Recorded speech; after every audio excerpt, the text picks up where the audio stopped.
Et salut ma chérie, j'espère que tu vas bien. Nous voici pour le live hebdomadaire. Et bonjour à tout le monde, toutes les personnes qui vont écouter, qui écoutent, qui sont présentes, qui seront présentes après. Bonjour à tous et coucou Je, mon chéri. Coucou mon cœur, je te laisse les rênes du live. Je te laisse débuter par la prière. Je t'en prie. Seigneur Jésus-Christ, je te remercie de nous donner la possibilité, le privilège de pouvoir nous connecter en cette belle journée de 7 avril 2026. Et je mets bien évidemment ce live sous ton entière bénédiction. Que tu parles à nos cœurs, Seigneur, et que nos cœurs s'ouvrent à ta parole, à ton enseignement. Que nous repartions encore une nouvelle fois aujourd'hui avec de belles choses à méditer, à apprendre, à partager. Que ce soit ton amour et ton amour seul qui règnent au milieu de nous, dans toutes nos conversations, dans nos différents échanges. Et que Seigneur, vraiment, tu aies ta main sur nous tous. Que cette belle semaine soit embellie par toi, par ta présence, dans nos cœurs, dans nos maisons, auprès de nous tous les jours.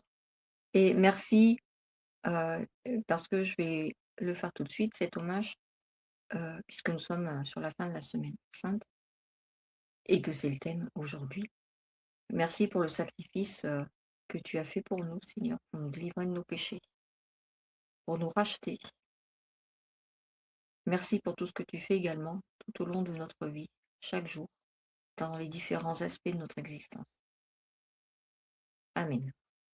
Amen.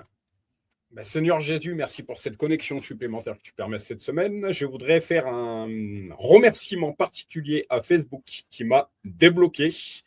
À nouveau, je peux à nouveau faire les lives en direct sur Facebook. Alors, je voudrais les remercier d'une manière particulière et en leur transmettant le message que mon objectif est simplement d'apporter de la lumière, de l'espérance. L'objectif du Réveil chrétien en Auvergne est d'apporter de la lumière, de l'espérance, des encouragements à toutes les personnes qui en ont tant besoin ici-bas dans cette actualité mouvementée, parfois difficile pour de nombreuses personnes. Voilà, donc mon objectif et notre objectif ici est de transmettre ton amour, Seigneur Jésus. Certainement pas la division, certainement pas des choses qui ne seraient pas de toi.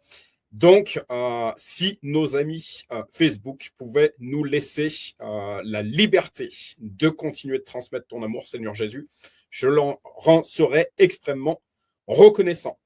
Merci, Seigneur, pour cette connexion supplémentaire que tu permets. Donc voilà, que ton Saint-Esprit nous guide au milieu de cet échange, que d'autres personnes puissent se connecter par la suite. Et si telle n'est pas ta volonté, eh ben merci Seigneur pour cette Esther que tu as placée à mes côtés. Merci pour ma Mimine, comme je l'appelle également, d'être là à mes côtés, à m'encourager pour continuer dans cette œuvre que tu nous as confiée, qui est Réveil chrétien en Auvergne. Voilà pourquoi j'ai insisté auprès de toi, Mimine, pour que tu rajoutes la désignation cofondatrice de Réveil chrétien en Auvergne, parce que tu es ma femme. Nous sommes unis par les liens du mariage. Et donc, ce qui m'est confié t'est également confié, ce qui m'appartient t'appartient dans les lieux célestes. Voilà.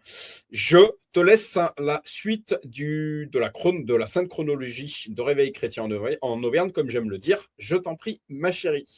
Bien, merci mon chéri. Et ben du coup, je vais te poser cette question. Est-ce que tu as un témoignage à nous apporter pour ce soir? Alors un témoignage, certainement plusieurs. Le premier qui me vient à l'esprit, tu as été à mes côtés, tu es à mes côtés. La chose que j'aimerais remettre en lumière, encore une fois, c'est à tel point le menteur peut nous mentir, justement. Tu sais, les quelques heures que je viens d'essuyer, ce qu'on appelle le combat de pensée. C'est clair que on avait ces petits dessins animés quand on était enfant, l'ange sur une épaule et puis le diable sur l'autre, en fait, lequel on écoute, de vraiment discerner que beaucoup de pensées qui nous traversent ne nous appartiennent pas et ne sont pas la vérité. Voilà. La chose que je remettrai également en lumière, c'est que ce moins que rien sera utilisé d'une manière particulière les personnes qui nous sont les plus chères, parce que comme je te disais, Mimine, s'il utilisait des personnes qui finalement ont peu d'importance dans notre vie, ça ne nous atteindrait pas aussi profondément que quand il utilise des personnes qui nous sont chères. Voilà. Donc, ce combat de pensée, ce combat spirituel est bien réel. Voilà, c'est un sujet qui, de mon côté, m'est particulièrement confié de par mon tracé de vie, de par mon cheminement, de par d'où je viens. Voilà, de continuer, de vraiment continuellement se nourrir spirituellement par la parole qui restaure l'âme, comme nous dit l'Évangile. Un gros clin d'œil, encore une fois, à notre Jacqueline qui entendra peut-être le live par la suite. Comment font, si nous, qui te connaissons, Seigneur Jésus, si nous qui faisons en sorte de nous nourrir continuellement de ta parole qui restaure l'âme, on rencontre des montagnes russes, si je puis dire, comment font ceux qui n'ont pas Dieu? Voilà. Beaucoup de personnes de ce monde, sans être péjoratif, ne sont pas au fait des pièges de l'adversaire et tombent les deux pieds dedans. Ça, c'est sûr. Voilà pourquoi on vit dans un monde où certaines choses sont la règle. Rien que en t'attendant, Mimine, j'ai survolé 2 publications de personnes disparues dans notre département. Je ne parle pas de manière nationale. Dans notre département, j'ai survolé 2 publications de personnes qui sont recherchées. On se rend bien compte dans quel temps nous sommes. Voilà, on est dans un monde où les choses sont compliquées, on marche sur des œufs, comme j'aime le dire. Bien souvent, je me rends compte que face à certains événements, certaines choses, je voudrais citer ce verset biblique, le sage se tait parce qu'il sait que les temps sont difficiles. Ça, c'est clair. On se rend bien compte que actuellement, bien souvent, on n'a qu'une chose à faire, en fait, c'est l'écraser pour éviter d'envenimer certains événements et envenimer certaines choses. Une chose que j'aimerais également mettre en lumière, c'est la censure. Justement, on se rend bien compte que on est dans un monde, on peut parler de certains sujets ouvertement. Par contre, comme j'aime le dire, parler d'amour et d'espérance, c'est compliqué. On n'a parfois pas le droit. Comme j'aime le dire de manière humoristique, il y a 15 ans en arrière, on m'en voulait parce que j'étais un pécheur. Aujourd'hui, on m'en veut parce que je parle d'amour et d'espérance. Est-ce que ce monde a encore du bon sens, encore une fois? Voilà, j'ai subi certaines attaques parce que je parle d'amour et d'espérance et parce que je sers notre Seigneur et Sauveur Jésus-Christ. Cette publication que j'ai survolée, si ce monde vous hait, sachez qu'il m'a haï en premier. Ça, c'est clair. On se rend bien compte qu'ici-bas, on n'a pas que des copains, on n'a pas que des amis. Et encore une fois, comme j'aime le dire, que la marche chrétienne, c'est pas une promenade chrétienne. C'est un marathon. Ça demande de l'endurance, ça demande de la persévérance. Ça, c'est clair. On se rend bien compte que cette terre, comme dirait ma sœur Pascaline, je lui fais un clin d'œil, cette terre est la prison du croyant. Ça, c'est sûr. Voilà ce que je pourrais dire de mon côté de par mes différentes expériences. À côté de ça, je voudrais ramener de l'espérance. On se rend bien compte que une chose que j'aimerais dire, c'est que l'adversaire n'attaque que ce qui le dérange. C'est pour ça que j'aime dire également que avoir une vie un peu trop tranquille en tant que chrétienne ici-bas, voilà, je me dis que quand on se lève pour certains sujets, pour certaines vérités, ça c'est sûr qu'on ne se fait pas que des amis ici-bas. Et ça ne concerne pas que les chrétiens. Ça c'est sûr. Un gros clin d'œil à toutes ces personnes qui font l'histoire, Martin Luther King, Gandhi et bien d'autres, mais également des personnes un petit peu plus contemporaines. Je voudrais citer Coluche. Alors encore une fois, je ne connais pas tous les tenants aboutissants de ces personnes, mais on se rend bien compte que bien avant nous, certaines personnes ont essayé de se lever face à certaines choses. Et ce monde, ce système a tout fait pour les faire taire. Ça, c'est sûr. On se rend bien compte aujourd'hui que c'est encore d'actualité. Ça, c'est clair. Voilà un petit peu de mon côté. Je pense que la discussion viendra par la suite, mais de mon côté, ça, c'est clair que je dirais que les clous qu'a dû ressentir notre Seigneur et Sauveur Jésus-Christ, je les sens régulièrement de mon côté. Ça, c'est clair. Je t'en prie. Alors, je vais me poser la même question. Christelle, est-ce que tu as un témoignage à nous apporter pour ce live? Alors, oui, j'ai 7 témoignages pour cette semaine, mais je vais les regrouper tous les 7 en un. C'est le souffle de vie que le Seigneur nous donne chaque matin. Même si on se couche le soir fatigué, on se lève tous les matins. Et c'est un vrai cadeau puisque cette opportunité nous permet et de grandir et nous permet d'avancer, de nous repentir, de nous racheter, de nous enseigner. Voilà. Donc merci Seigneur pour cela. Et je voulais faire ce petit clin d'œil à notre Seigneur Dieu le Père créateur du monde. J'ai pas pu le faire la semaine dernière, voilà, mais donc je vais le faire. C'était te remercier Seigneur pour la formidable création que tu as fait. J'ai fait une rencontre la semaine dernière, mon chéri, tu vas la remettre cette rencontre et c'est là où en fait tu te dis que, bah, ça vaut le coup de s'arrêter, de tendre la main, de contempler parce que si on prend pas le temps de s'arrêter sur des choses qui sont toutes simples et ben, en fait on peut pas apprécier à sa juste valeur ce que Dieu nous met devant les yeux. Donc je pense à l'arrêt que j'ai fait, quand, je suis redescendue, de la montagne et que, bah, j'ai ce troupeau de mouflons qui m'est passé devant, qui a traversé la route et puis, bah, ce petit mouflon, ce petit agneau, on dit un agneau, le bébé d'un mouflon, c'est un agneau et bah, ce petit agneau qui s'est emmanché dans le grillage et qui arrivait plus à sortir et je me suis arrêtée, je lui ai parlé, je lui ai dit: «T'affole pas, je suis là, je vais te libérer». Et bah, en fait, il s'est fait libérer. Il y avait sa maman qui attendait, un petit peu plus loin, derrière les fourrés et puis qui regardait, qui faisait oui de la tête. En fait, on se rend compte, c'est tout bête, hein, comme chose, mais on se rend compte que la communication passe, par beaucoup de choses. On peut très bien communiquer avec un animal, avec la création.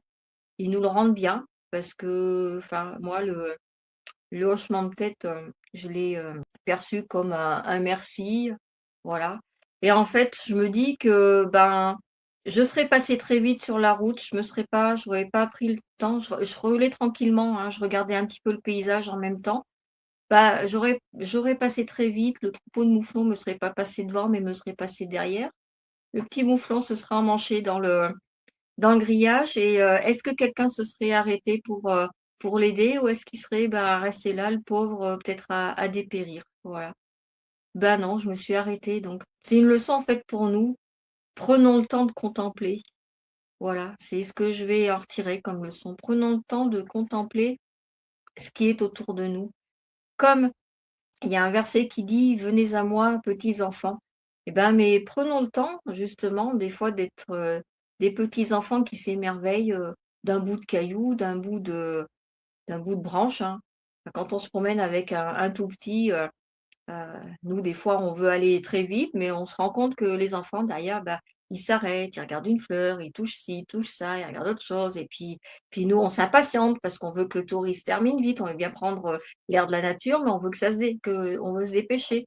Mais en fait non, on ne devrait pas agir comme ça, on devrait agir vraiment comme ces enfants qui contemplent, qui prennent le temps d'admirer, de regarder, d'admirer. Voilà. Donc en fait, c'est une leçon. Admirons ce qu'on a autour de nous pour pouvoir l'apprécier. Voilà. Petit clin d'œil à ma capucine qui j'ai rédigé donc toute l'après-midi. J'ai écrit toute l'après-midi. Je suis en train de méditer pour l'édition de livre, l'auto-édition. Tu sais même Mimine où j'en suis. J'ai gratté un petit peu tout ça cet après-midi. Et ma petite capucine qui a l'habitude de venir se faufiler à côté de moi en fait. Donc voilà, j'ai passé l'après-midi. Quelque part, certaines personnes nous parlent de ronron thérapie. Mais effectivement, ces petites bestioles, comme tu dis, cette capucine, je l'ai caressée. J'avais donc d'une main la souris de l'ordinateur et puis de l'autre main, je caressais cette petite bestiole qui était à côté de moi, pleine de tendresse, pleine d'affection. Voilà, c'est une chose que je comprenais pas forcément auparavant, bien que pourtant je suis issu du milieu agricole. Et je fais un gros clin d'œil à tous les agriculteurs parce que Réveil chrétien en Auvergne, je te le disais encore tout à l'heure, est tourné principalement auprès de nos agriculteurs, milieu, population chère à mon cœur. Mais ouais, tu vois, j'ai visité un agriculteur la fin de semaine dernière, et puis notre petite Chloé, ma chérie, cette petite moitié qu'on a en commun, cette petite perle qu'on a en commun, en fait, qui faisait des bons en fait dans la cour de ferme, aller voir les petits agneaux et aller voir, papa, je veux aller voir les vaches. c'est clair, elle est belle, la création, ça c'est sûr. Donc merci à notre créateur. Et ce petit reportage qu'on regardait également hier soir avec Chloé, des vieux reportages de cabris, de la basse-cour, enfin les animaux. Ouais, prenons le temps, je suis complètement d'accord avec toi. On est tous les deux, Mimine, une chose qui nous relie tous les deux, on est tous les deux amoureux de notre Auvergne, de notre nature. On aime le vert tous les deux, on aime nos montagnes, paysage qui est juste derrière. On aime tout ça. Et c'est clair, merci Seigneur, parce que ta création, elle est belle.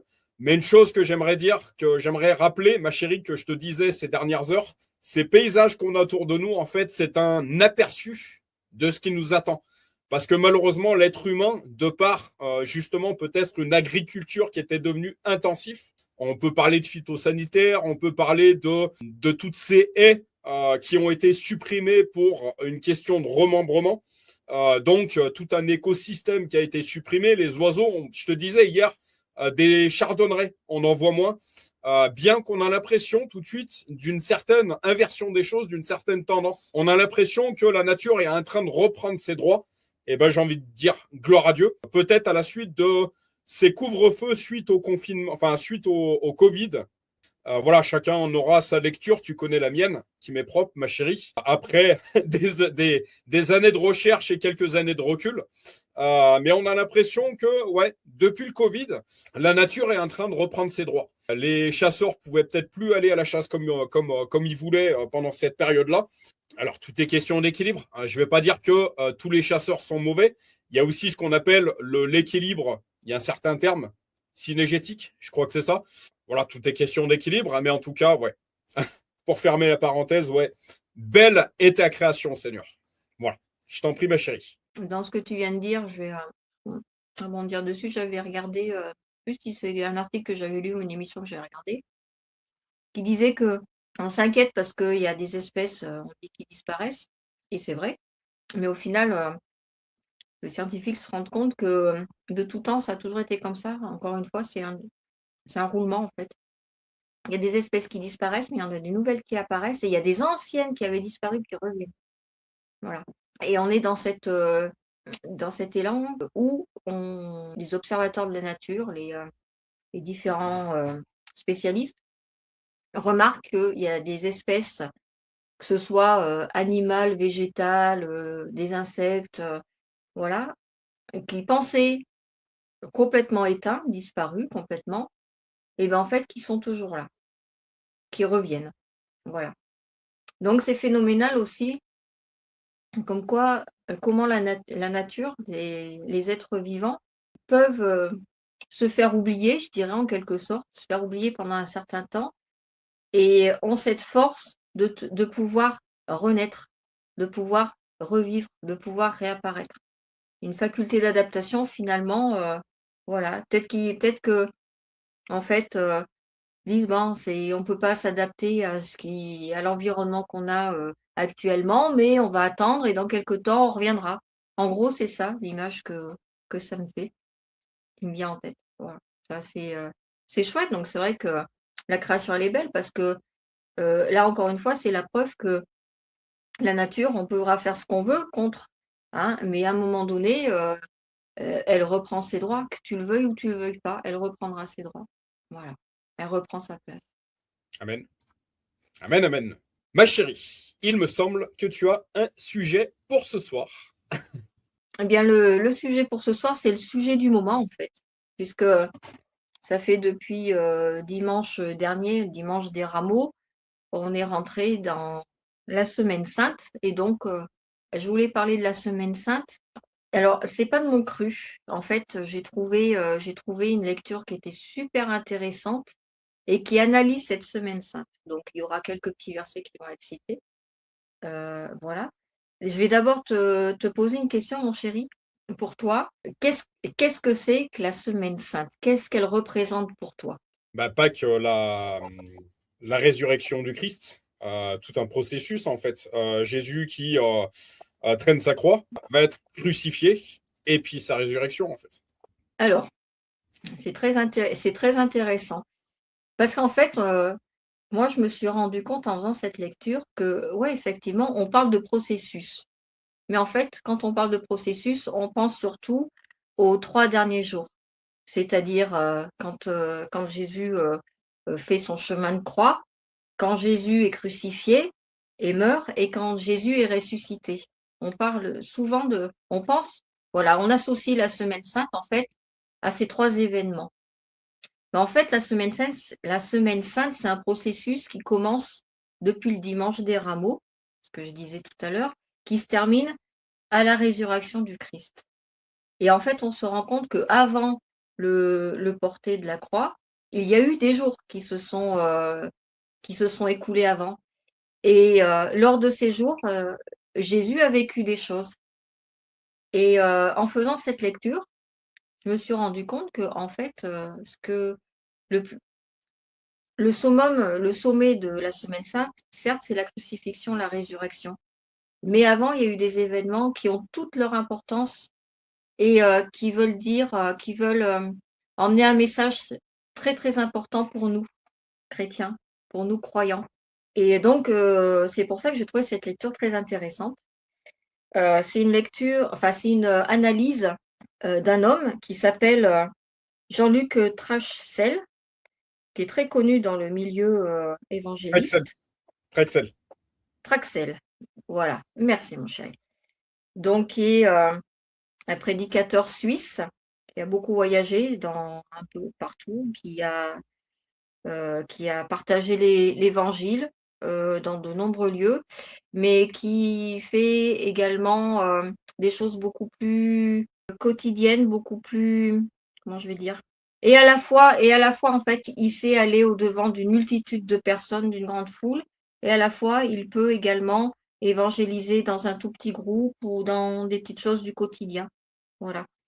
Il est président de l'Association internationale des ministères de guérison, parce qu'il a un énorme ministère de guérison et de miracles.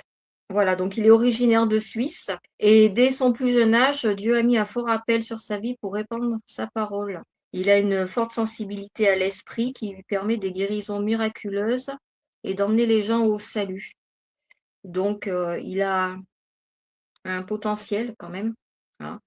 C'est pour ça que je vais me permettre de reprendre son analyse de sa Semaine Sainte, donc de reprendre une lecture, parce que je pense que c'est un monsieur qui est bien éclairé. Voilà, c'est un évangéliste qui est bien éclairé. Et que comme, mon chéri, tu me dis toujours, faire attention aux références que l'on prend.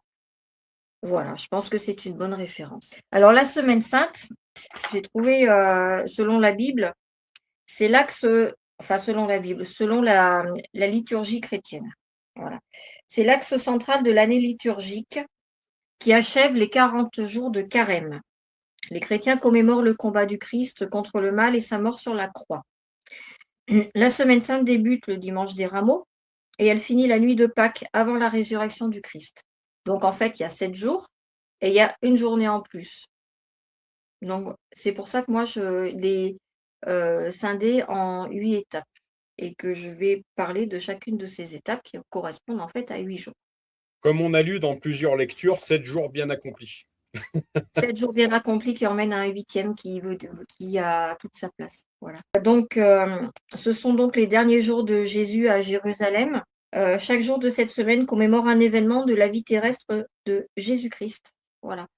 Donc, je vais aller dans les significations de chacun de ces événements sur ces 8 jours. La première journée, donc je vous ai dit tout à l'heure que la Semaine Sainte commence par le dimanche des Rameaux. Donc la signification du dimanche des Rameaux. Le dimanche des Rameaux, c'est le roi qui entre dans l'humilité. Jérusalem, on pose le cadre. Voilà. À chaque fois, je vais poser le cadre de l'événement. Donc, laissez aller votre imagination, fermez les yeux et essayez d'imaginer un petit peu l'ambiance, voilà, l'effervescence, tout ce qui se passe tout autour. Voilà. Jérusalem est remplie de tensions et d'attentes. La Pâque approche. Les pèlerins sont venus de partout et la ville est spirituellement chargée d'espoir. Les gens aspirent à la délivrance, guettent un signe, murmurent des prophéties et attendent que Dieu agisse. C'est dans cette atmosphère que Jésus entre dans la ville. non pas avec intimidation, ni avec un pouvoir politique, ni avec une armée, mais avec douceur et détermination.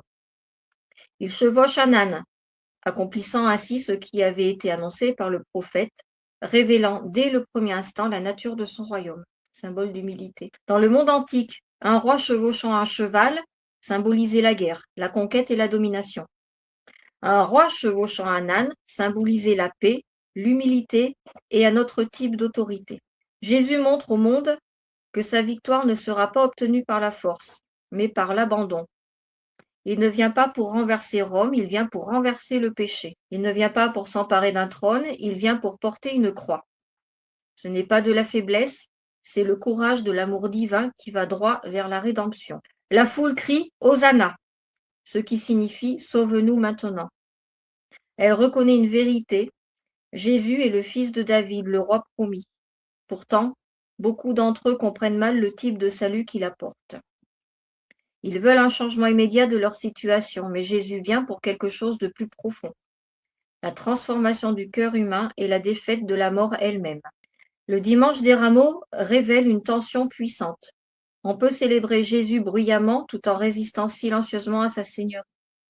On peut agiter des branches de palmier en public tout en restant fermement attaché à ses propres projets en privé. Ce jour-là montre également à quelle vitesse la louange peut se transformer en déception lorsque Jésus ne répond pas à nos attentes. En quelques jours, certaines de ces mêmes voix se tairont, voire deviendront hostiles. C'est pourquoi le dimanche des rameaux nous confronte à une question sacrée. Suivons-nous Jésus parce qu'il réalise nos projets, ou le suivons-nous parce qu'il est le Seigneur?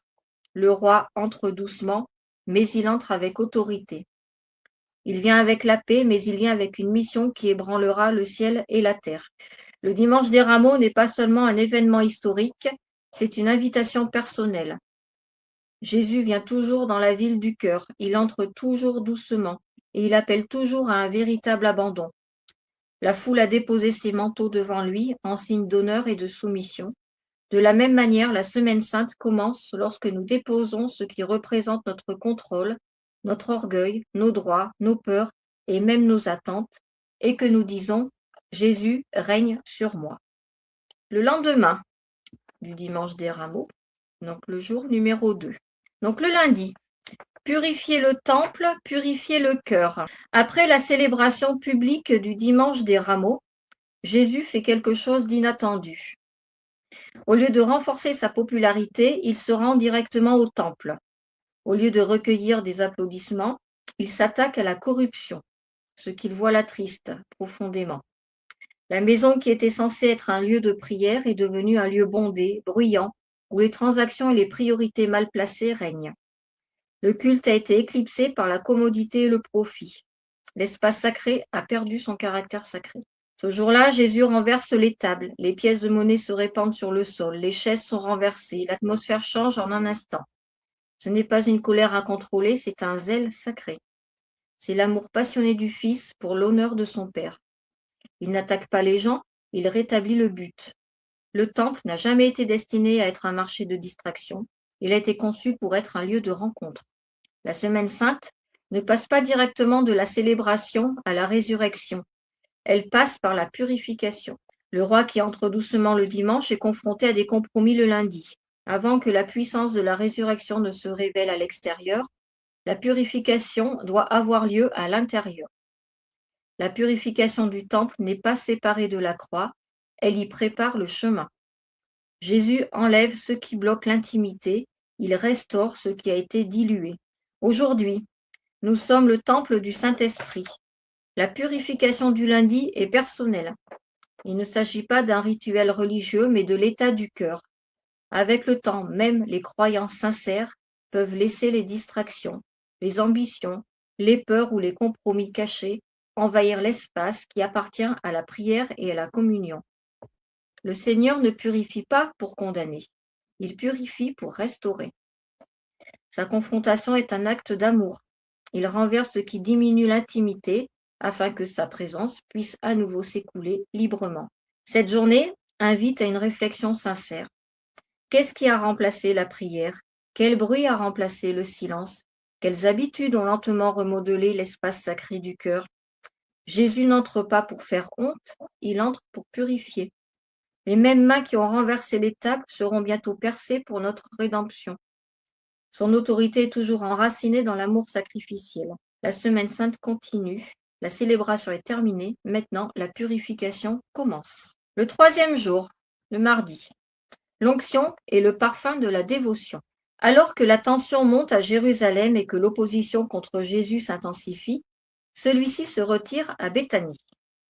Dans cette maison, au milieu d'une hostilité croissante et d'une souffrance imminente, quelque chose de profondément beau se produit. Une femme prend un vase d'albâtre rempli d'un parfum coûteux et le brise. Elle le verse sur Jésus. Le parfum emplit toute la pièce. C'est extravagant, c'est intime, c'est inoubliable. Certains dans la pièce réagissent avec critique. Ils qualifient cela de gaspillage. Ils calculent la valeur du parfum et jugent cet acte selon une logique financière. Mais Jésus, lui, le juge différemment.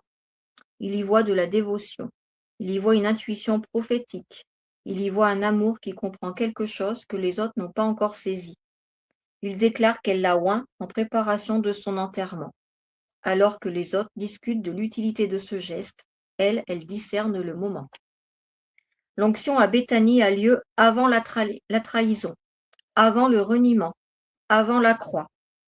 L'adoration précède la souffrance. L'huile est versée avant que le sang ne soit versé.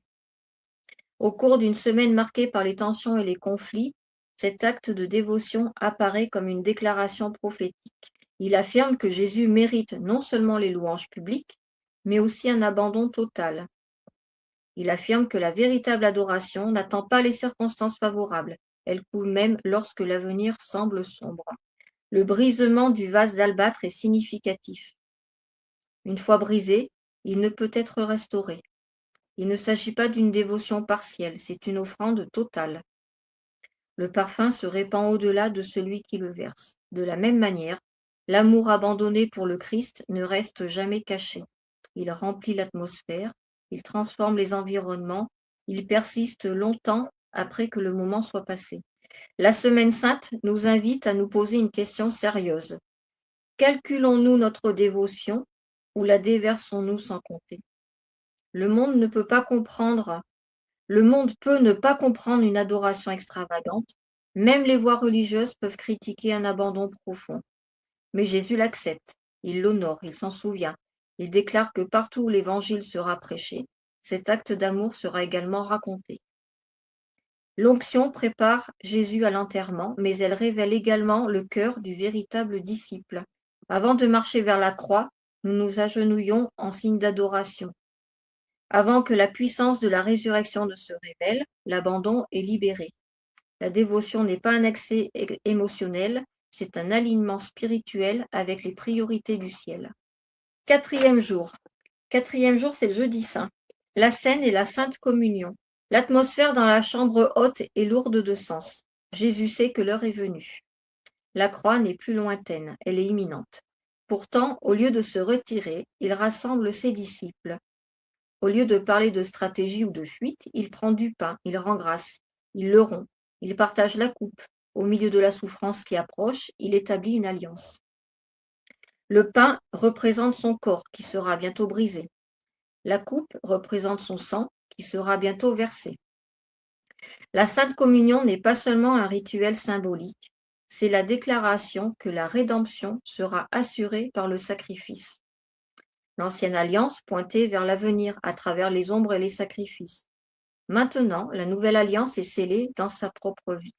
L'agneau de Dieu devient l'offrande une fois pour toutes. Ce qui rend ce moment encore plus frappant, c'est la tension qui règne dans la pièce.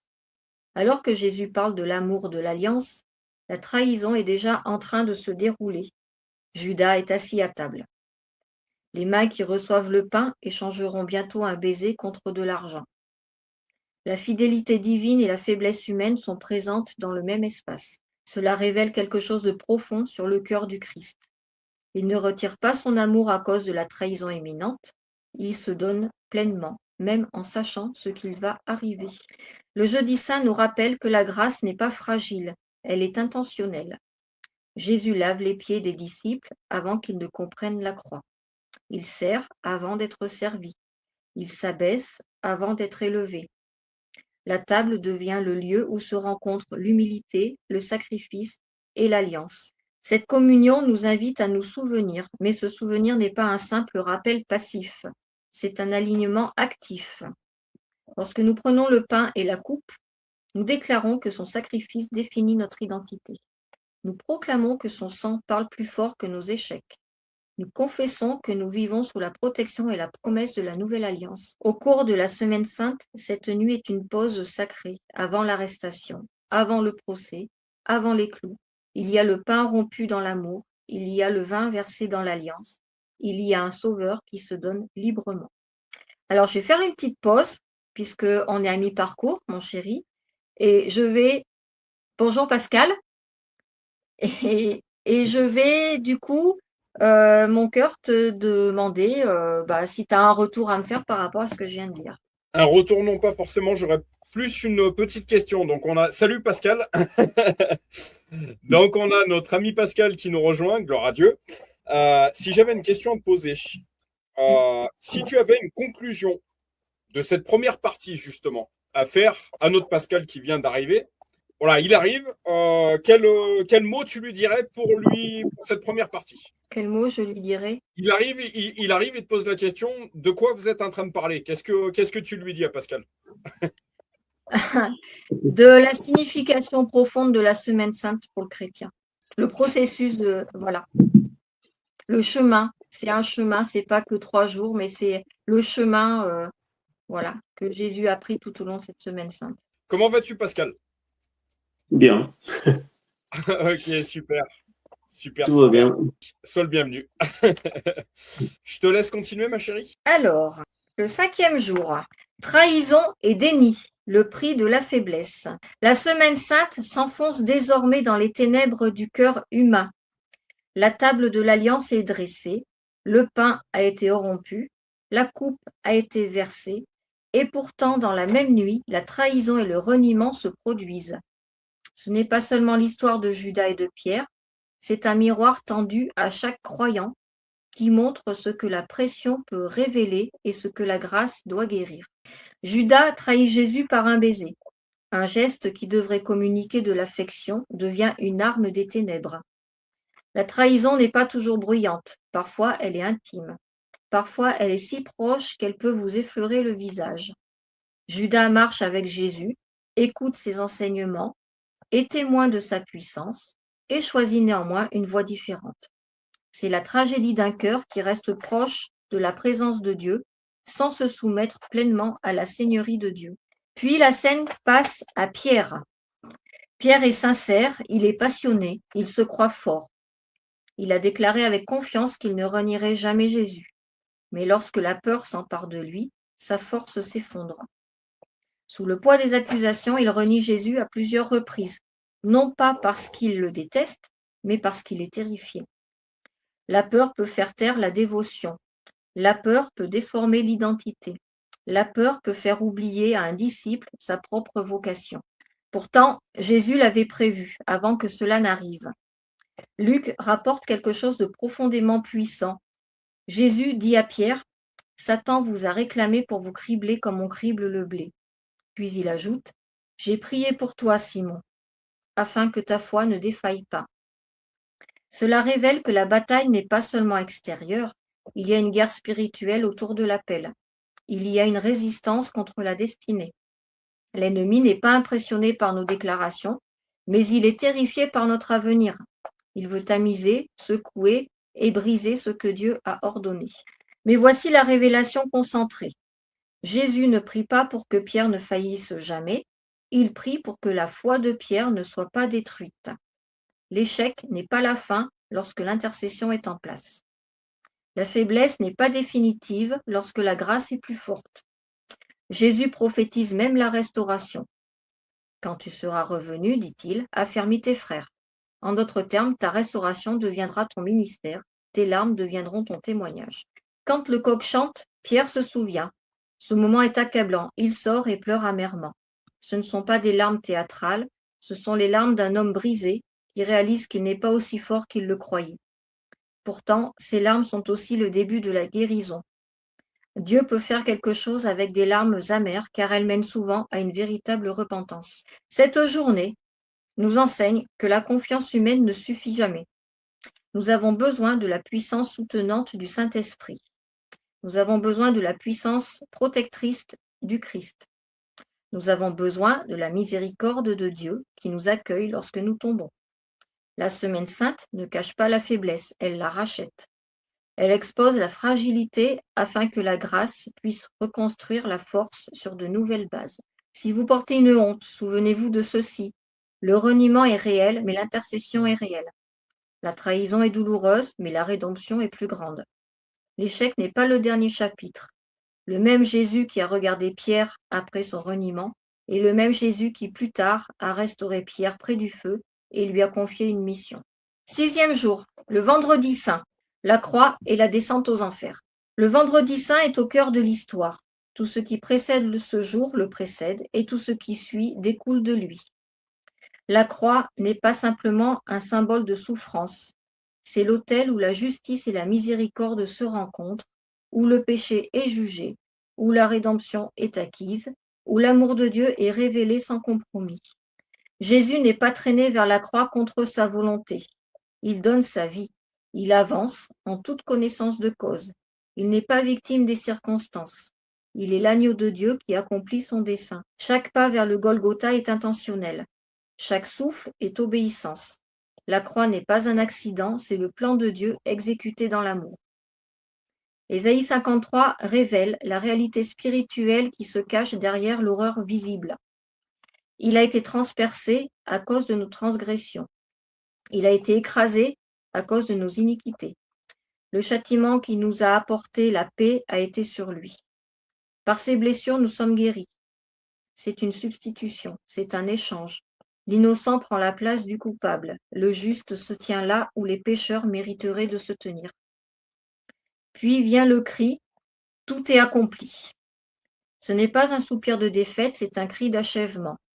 La dette est payée, l'œuvre est accomplie, la sentence est exécutée. La malédiction est brisée. La barrière entre Dieu et l'homme est supprimée. Lorsque Jésus dit « tout est accompli », il annonce que rien ne doit être ajouté à ce qu'il a fait. Aucun effort humain ne peut achever ce qui est déjà achevé. Le salut est reçu, il ne se mérite pas. La rédemption est acceptée, elle ne se gagne pas. Et le vendredi saint ne s'achève pas avec la mort visible du Christ. Les Écritures ouvrent également une porte vers le royaume invisible. 1 Pierre nous dit qu'après avoir souffert et être mort, il a été rendu vivant dans l'esprit et a proclamé la victoire aux esprits emprisonnés. C'est la descente dans le lieu de la mort. Le royaume qui a plongé l'humanité dans la peur pendant des générations rencontre un sauveur qui ne peut être retenu. Le Christ entre dans les ténèbres les plus profondes, non pas en tant que captif, mais en tant que conquérant. Il ne descend pas dans la défaite, il descend dans le triomphe. Cela est important, car beaucoup de gens se sentent piégés dans des endroits qui ressemblent à la mort. Certains se sentent ensevelis sous la honte. D'autres se sentent prisonniers d'une addiction. D'autres encore se sentent enfermés dans des cycles de peur, de tourment, de dépression ou de désespoir. Le vendredi saint proclame que Jésus est descendu plus bas que vous n'êtes jamais tombé, afin de pouvoir vous élever plus haut que vous n'auriez jamais osé rêver. Il n'y a pas de profondeur où son autorité soit absente. Il n'y a pas de ténèbres où sa victoire ne soit proclamée. La croix parle aussi directement de guérison. Jésus n'a pas seulement porté le péché, il a aussi porté la maladie. L'Évangile révèle que le salut n'est pas seulement le pardon, c'est aussi la restauration. La même œuvre accomplie qui brise le pouvoir du péché libère aussi la vie de Dieu. C'est pourquoi nous proclamons avec foi, la croix a un pouvoir sur toute la personne, l'esprit, l'âme et le corps. Le vendredi saint est douloureux mais il est puissant. Nous ne glorifions pas la souffrance, nous glorifions le Sauveur qui a transformé la souffrance en rédemption. Nous ne restons pas devant la croix dans la tristesse, nous nous tenons devant la croix dans la foi, car c'est là que notre ancienne vie prend fin et que notre nouvelle vie commence. Le 7e jour, le samedi saint. Le silence du tombeau, la victoire dans l'invisible. Le samedi saint est souvent un jour que nous négligeons, car nous avons l'impression qu'il ne se passe rien. Pourtant, spirituellement, c'est l'un des jours les plus importants de tout le parcours. C'est le jour entre la croix et la résurrection. Entre eux, tout est accompli et il est ressuscité. Entre ce que Dieu a fait et ce que nous pouvons voir. Le corps de Jésus repose dans le tombeau. Une lourde pierre en recouvre l'entrée. Un sceau y est apposé. Des gardes sont postés. Tout transmet un seul message qui est la finalité. C'est ainsi que les puissances des ténèbres aiment s'exprimer. L'ennemi tente de sceller ce que Dieu a promis. Il tente de protéger votre avenir par l'intimidation. Il tente de faire croire que la situation est irréversible. Il tente de vous convaincre que le tombeau est permanent et que le silence en est la preuve, que l'espoir est insensé. Mais le samedi saint révèle le plus grand mensonge de l'enfer. Ce qui semble scellé est vraiment terminé. C'est un mensonge. Les disciples sont sous le choc. Le traumatisme du vendredi est encore frais. Leurs rêves se sont effondrés, leur courage a disparu et leur compréhension est dépassée. Ils n'ont pas encore de catégorie pour la résurrection. Ils ne savent pas encore comment interpréter le silence. C'est le jour où les émotions crient plus fort que la foi. C'est le jour où les souvenirs de la promesse se heurtent à l'expérience présente de la douleur. C'est le jour où le cœur est tenté de conclure que Dieu a cessé d'agir. Mais le ciel n'a pas cessé d'agir. Le silence ne signifie pas l'absence. Le tombeau est silencieux, mais le royaume invisible ne l'est pas. Les Écritures nous ouvrent une fenêtre qui change tout. Christ, ayant souffert une fois pour les péchés, a été rendu vivant dans l'esprit et a proclamé la victoire.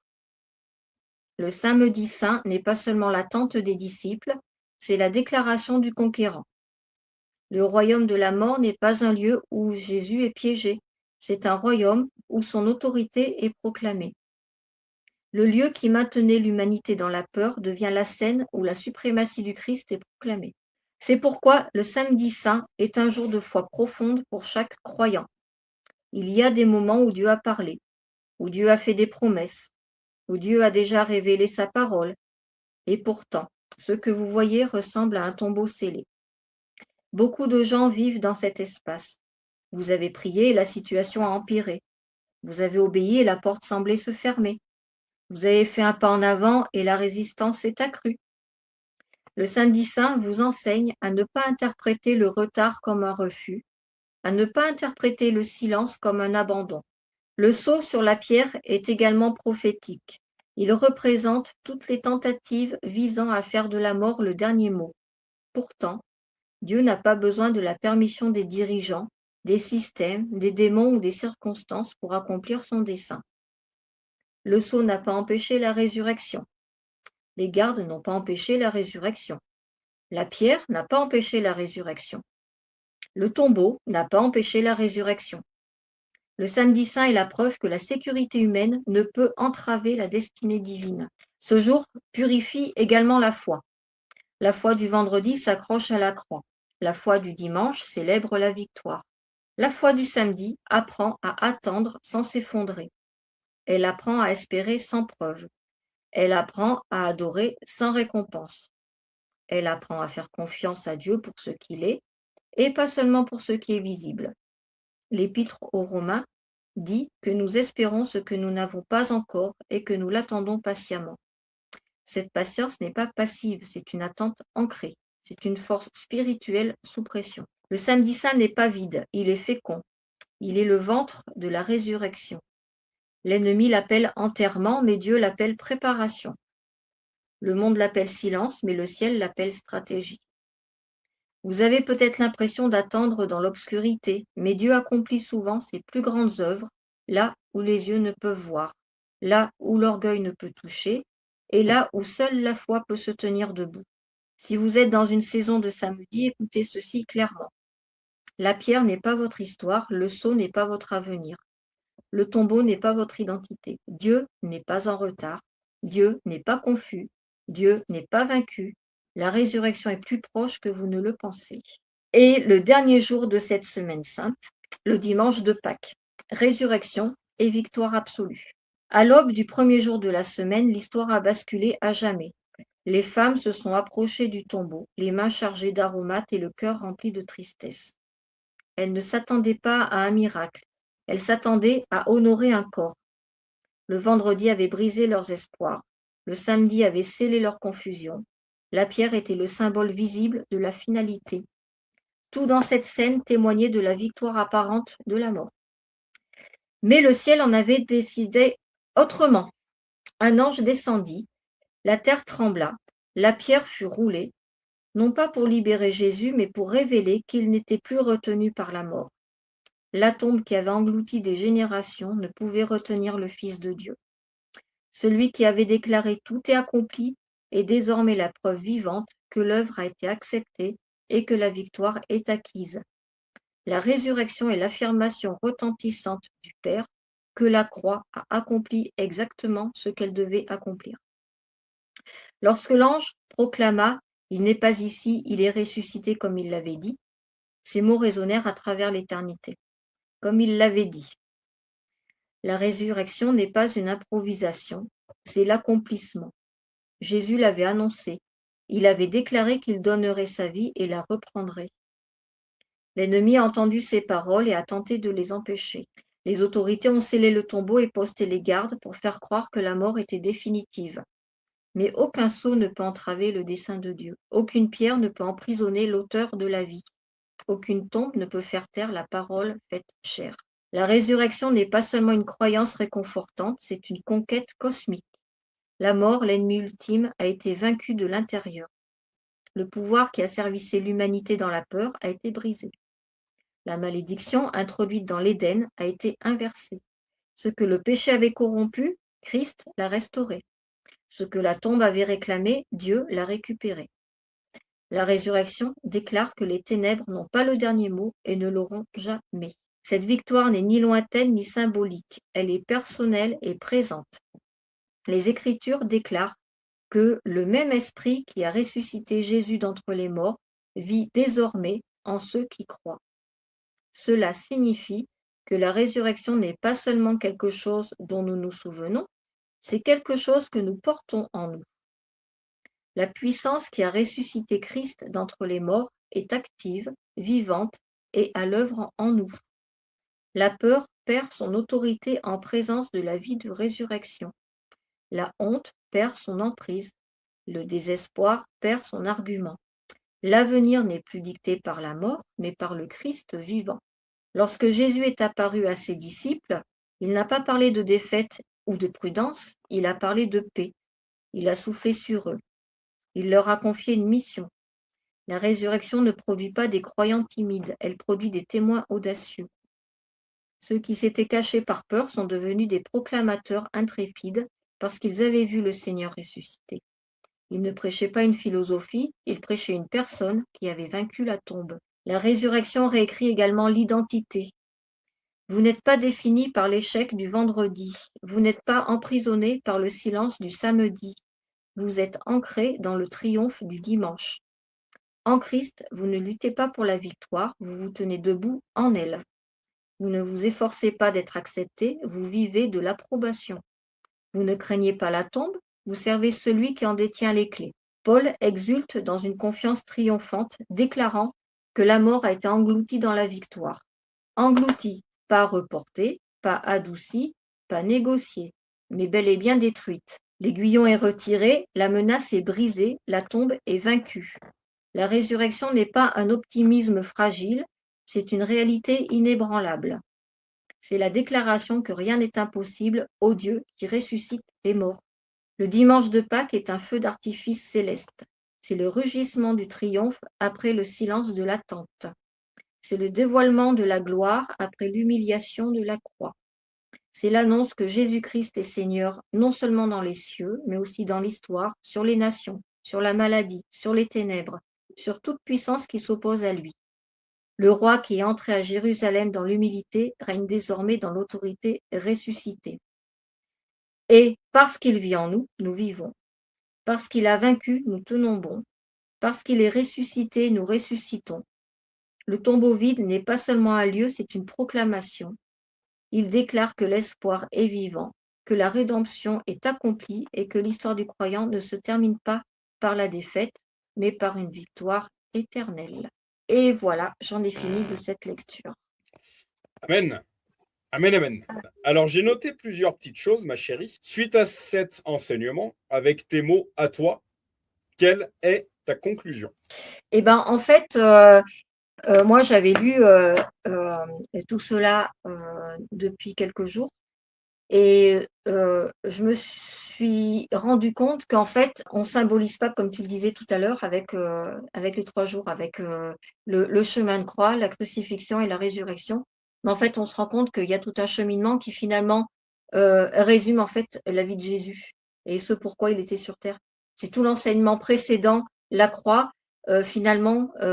Alors la croix, c'est un énorme enseignement, hein, tout ce qu'on a retiré, la victoire, tout ça, bien sûr que c'est le summum, mais il faut pas s'arrêter qu'à ça. En fait, il y a énormément de choses qui permet finalement de comprendre ce qu'est vraiment la croix. Et ces choses-là, elles se passent dans les 3, 4 jours précédant la crucifixion. Voilà, donc c'est ce que je vais vraiment retirer de cela, c'est que maintenant pour moi, il n'y a pas Pâques, il y a une semaine sainte, et c'est bel et bien ces 7 jours qui ont toute leur importance, autant les uns et les autres, parce qu'on en a à retirer énormément d'enseignements pour nous croyants.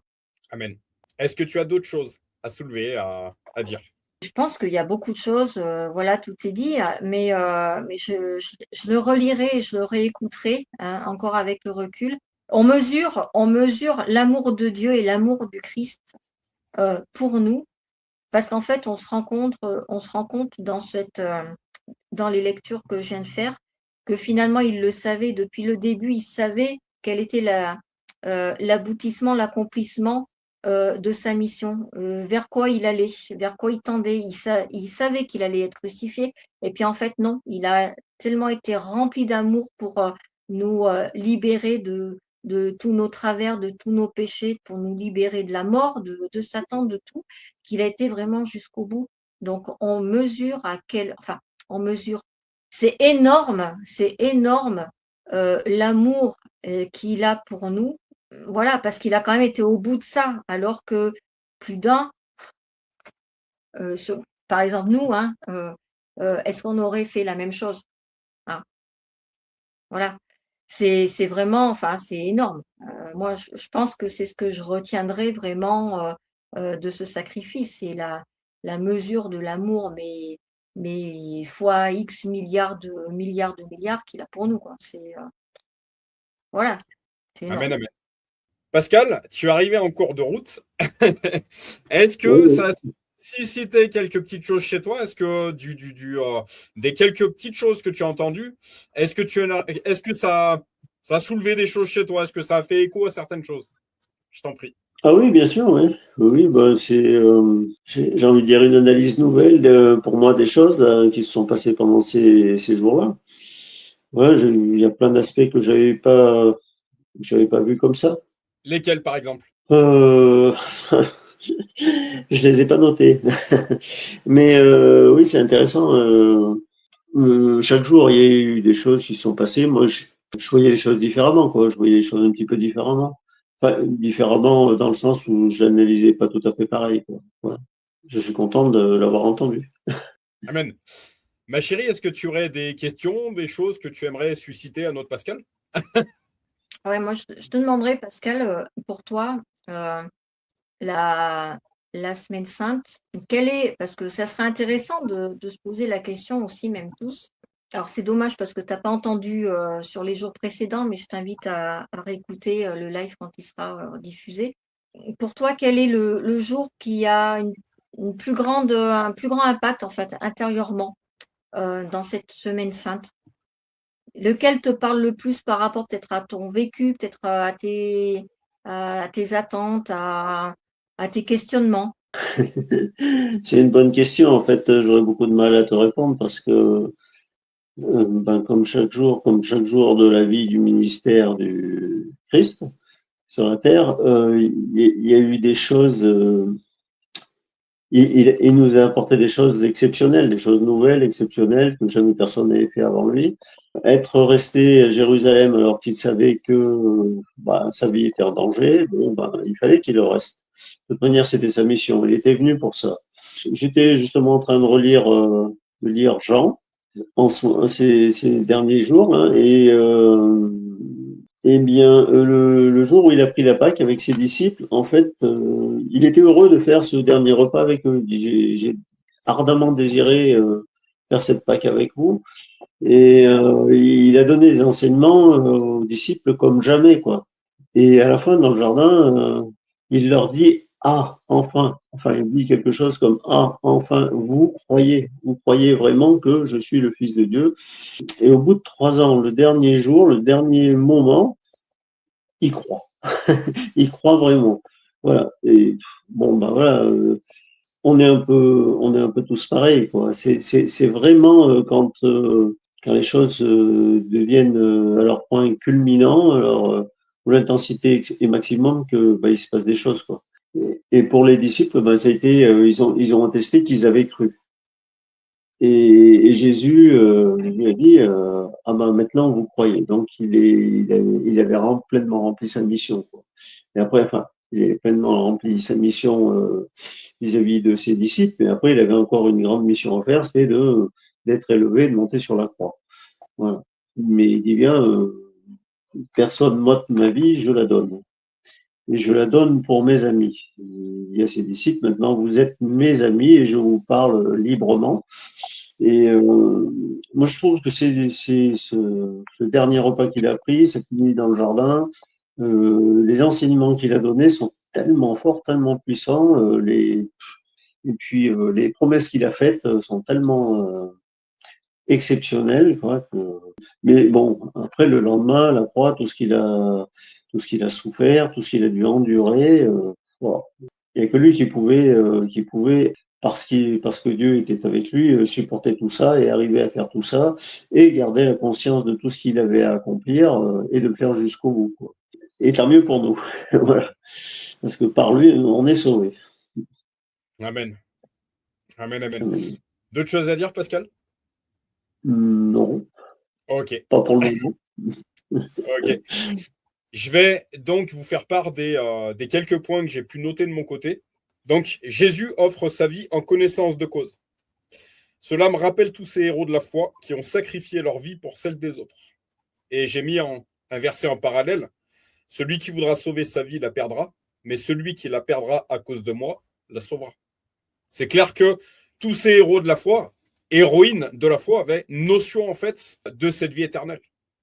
Donc c'est clair que quand on a notion de cette vie éternelle, quand on est véritablement né de nouveau, qu'on a une parcelle de ce qui nous attend, qu'on vit toutes ces notions spirituelles, que ce soit par des moments un peu moins cool, le combat spirituel, que ce soit par des moments de bénédiction, on sait que tout ça est réel, on sait que la parole, c'est la vérité. C'est clair, on l'expérimente dans notre vie. Donc, je dirais que beaucoup de peur n'existe plus en fait. L'aiguillon de la mort a été englouti, comme tu disais, ma chérie. C'est clair. Tous les héros de la foi ont conscience que la vie ici-bas est furtive et passagère, alors que la véritable vie en Christ est éternelle. Il est avantageux, donc il me semble que c'est Saint Paul, encore une fois, qui nous disait « Il m'est avantageux que je m'en aille, mais pour vous, je resterai encore un peu de temps. Il m'est avantageux que je m'en aille. » Comme je disais au début du live, ma chérie, on se rend bien compte que cette terre, c'est la prison du croyant. C'est clair. L'autre chose que j'ai notée, le retard, donc pour rebondir par rapport à une chose que tu as pu dire, ma chérie, le retard n'est pas un refus. C'est clair. On a cette notion de timing divin. Tu sais que ton chéri, j'arrête pas d'appuyer quand on fait cette lecture biblique en commun sur les chiffres. 7, 12, 15, etc. Ce que j'appelle les mathématiques de Dieu et le timing divin aujourd'hui. On se rend bien compte que tout est... je dirais que la vie, finalement, c'est une partition de musique, en fait. Il n'y a pas de hasard. Il n'y a pas de hasard. Le retard n'est pas un refus, timing divin. Le silence de Dieu n'est pas son inaction. En parallèle, je mettrai ce verset biblique, il ne dort jamais, le Saint d'Israël. C'est-à-dire que même pendant qu'on dort, on a ce verset biblique qui nous dit, mais même mes oins pendant qu'ils dorment, mais je leur donne ce dont ils ont besoin, en fait. Pourquoi on a on a les ténèbres, on a la lumière, on se rend bien compte que, moi je vous le dirai de mon côté, j'ai pas peur de le remettre à la lumière, on se rend bien compte que certaines nuits, on vit certains combats spirituels, même la nuit. Donc c'est-à-dire que tout ça c'est réel en fait. C'est-à-dire que même pendant la nuit, on s'en rend pas compte, le Saint-Esprit travaille en nous et ce témoignage, ma chérie, ces antidépresseurs, pendant longtemps j'ai prié pour être délivré de ça. Un matin je me lève, ça ne faisait plus partie de ma vie. Donc on se rend bien compte que effectivement, il ne dort jamais, le Saint d'Israël. Et c'est pas parce qu'on l'entend pas systématiquement que dans les coulisses, il n'est pas en train d'agir, en fait. Le tombeau, pardon, n'est pas votre identité. Ben, c'est clair. En Christ, une vie éternelle nous attend. Et le salut, comme dit ce fameux Pierre-Emmanuel Jean qu'on connaît, le salut, c'est pas seulement quand on sera passé de l'autre côté, à partir du moment qu'on est véritablement né de nouveau. Le salut, on est déjà en train de le consommer. On est déjà dans cet éternel présent, en fait. C'est pour ça que, en tant que chrétiens, nés de nouveau, nous sommes morts à nous-mêmes. Nous sommes morts à la chair et nés en esprit. On est déjà en train de consommer ce salut, en fait. C'est pour ça que la mort n'aura plus aucun pouvoir sur vous. On est déjà mort à la chair, si nous sommes véritablement nés de nouveau. Donc c'est clair que le tombeau, c'est pas notre identité. L'éternité est notre identité en tant que chrétien, chrétienne, véritablement nés de nouveau. Une autre chose, la croix a accompli ce qui devait être accompli. C'est clair. Bah, Jésus, pour faire écho un petit peu à ce que tu disais, Pascal, Père, ma mission est finie, je te rends l'âme. Avant même que tu sois dans le sein de ta mère, je t'avais établi prophète des nations. C'est-à-dire qu'en chacun de nous, il y a une mission qui est inscrite à l'intérieur de nous. Dieu conçoit une créature pour une mission particulière, comme j'aime dire régulièrement, ce verset biblique, avant même que tu sois dans le sein de ta mère, je t'avais établi prophète des nations. C'est une chose, pour parler un petit peu vocation, etc., tu parlais ministère, ma chérie. Une chose que j'aime bien dire aux gens aujourd'hui, on ne sera pas tous prophètes. Mais ce verset veut dire une chose, c'est qu'on a tous une mission particulière qui nous est confiée en tant que chrétienne, chrétien. C'est clair. Père, ma mission est finie, je te rends l'âme. Voilà. C'est également Pierre-Emmanuel Jean qui nous apportait cette notion un jour, tant que ta mission n'est pas finie, à partir du moment que tu marches avec Dieu, mais tu ne crains rien du tout. Je détiens tout souffle d'homme entre mes mains. Avant même que tu sois dans le sein de ta mère, je connaissais le nom de tes jours, etc. Quelque chose peut nous sembler dramatique humainement, c'est clair. Humainement, une situation, elle peut nous sembler, mais dramatique, humainement. Mais c'est le plan de Dieu. Le verset biblique que je mets en lien, j'ai même fait le méchant pour le jour du jugement. On avait ces lectures, ma chérie, ces derniers soirs, où on se rendait bien compte que humainement, de manière avec la vision humaine, mais c'est injuste, c'est dramatique. Là, je dirais que la crucifixion du Christ, humainement, elle est injuste, dramatique. C'est clair. Mais Jésus savait très bien, comme tu le disais également, Pascal, Jésus savait où il allait, en fait, justement. Il allait nous ouvrir une porte, un chemin pour cette éternité. Je suis le chemin, la vérité, la vie. Nul ne va au Père que par moi. Voilà les points que j'ai notés de mon côté. Est-ce que vous êtes d'accord avec ça? Oui, Ouais, est-ce que ça vous suscite des choses supplémentaires? moi, ça m'a éclairé, en tout cas, d'avoir trouvé cette lecture, cette explication. Je suis très contente parce que ça m'a vraiment montré que il n'y a pas qu'un un instant finalement qui définit, qui montre notre délivrance, notre libération, mais en fait, il y a bien tout un processus en fait avant d'arriver là. Et si Jésus n'avait pas dire respecté, mais n'était pas passé voilà par tout ce processus, donc ce chemin, on parle de chemin de croix, mais ce chemin avec des jours, où il s'est passé des choses qui finalement ont bel et bien une signification. C'est pas anodin qu'il y ait eu le pas rompu, c'est pas anodin que la femme qui avait pas beaucoup d'argent a cassé le vase, de parfum, il y a tout déversé sur lui. C'est pas anodin, le reniement de Pierre. Enfin voilà, tous ces événements, on se rend compte que finalement, il fallait absolument que, ils faisaient partie de, entre guillemets, «l'histoire», je vais dire. Il fallait qu'ils en fassent partie parce qu'en fait, ça nous, amène à encore mieux comprendre, le chemin qu'a fait Jésus et en fait, il y a une évolution, en fait, voilà. C'est des étapes, voilà. Comme nous, dans notre vie, on passe par étape, par étape, par étape pour arriver à quelque chose. Bah, Jésus nous a démontré que lui aussi, finalement, il a vécu ces mêmes étapes-là.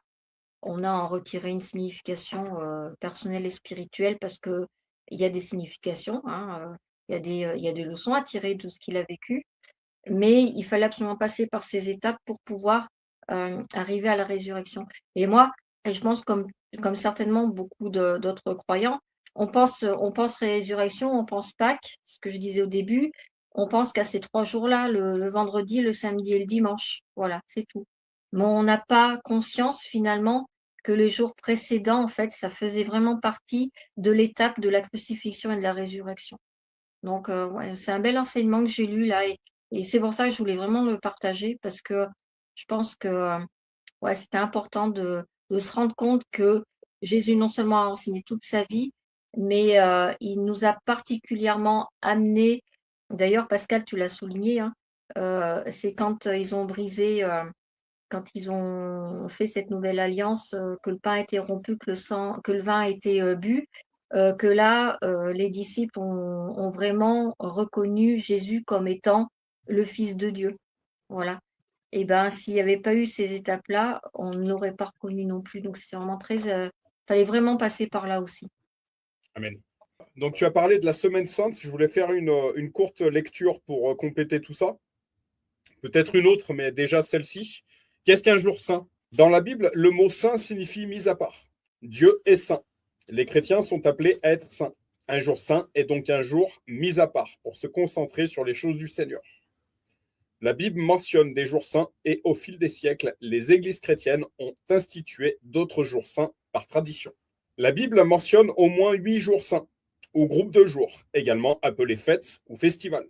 Il s'agit de la Pâque, des pains sans levain, des premiers fruits, de la Pentecôte, des semaines, des trompettes, des tabernacles, de Pourim et du jour des expiations. Sur ces 8 jours, 7 sont prescrits par la loi mosaïque. Pourim est un développement ultérieur. Ces jours saints juifs de l'Ancienne Alliance ne sont pas obligatoires pour les disciples de Jésus-Christ, mais ils peuvent être observés en souvenir de la manière dont Jésus les a parfaitement accomplis. Au fil des siècles, diverses églises chrétiennes ont institué des jours, ou groupes de jours, saints. Les deux plus courants sont Noël et Pâques. D'autres jours saints chrétiens sont couramment observés. Le carême, le dimanche des rameaux, le jeudi saint, le vendredi saint, la Pentecôte et l'Avent. La Nouvelle Alliance ne préconise pas l'observation des jours saints chrétiens, mais elle ne l'interdit pas non plus. Donc on a Romains 14, 5 qui nous dit « L'un fait une différence entre les jours, un autre les estime tous égaux, que chacun ait dans son esprit une pleine conviction. » Mais ne l'interdit pas non plus. Donc Romains 14, 5 semble être le principe directeur. L'un fait une différence entre les jours, un autre les estime tous égaux. Que chacun ait dans son esprit une pleine conviction.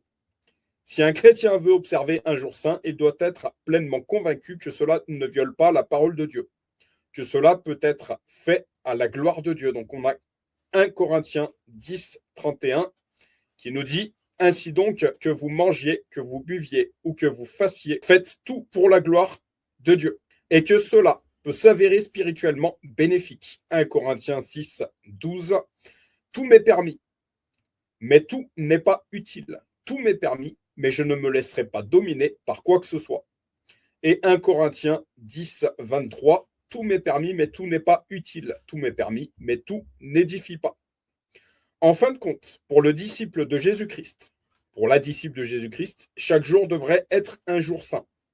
Chaque jour de notre vie devrait être mis à part pour adorer Dieu, obéir à sa parole et vivre une vie sainte. C'est clair? Il y a ce qu'on appelle les chrétiens du dimanche matin qui font semblant de suivre Christ le dimanche matin, puis tout le restant de la semaine, Christ n'existe pas pour eux. C'est probablement la raison pour laquelle le Nouveau Testament ne préconise pas de jours saints spécifiques. On pourrait résumer les choses ainsi. Pour le chrétien, il y a 7 jours saints.